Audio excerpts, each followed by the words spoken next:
Welcome to Daily New Drawings.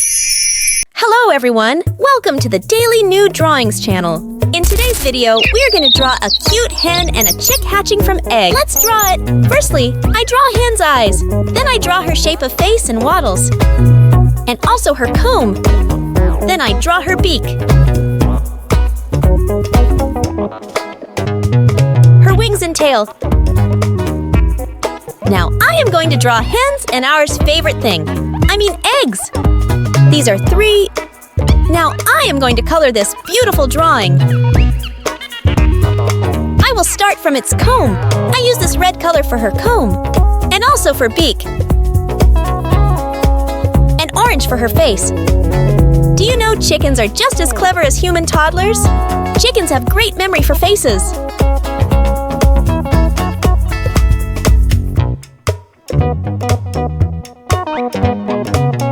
And another fact about chickens is that they have better color vision than humans. So cool! And light brown for her wings and rest of the body.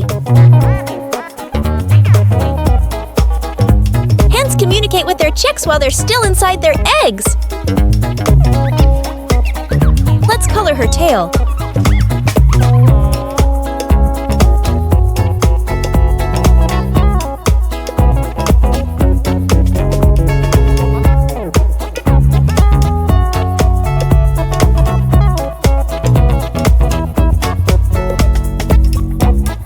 Now it's time to hatch in the chick from the egg.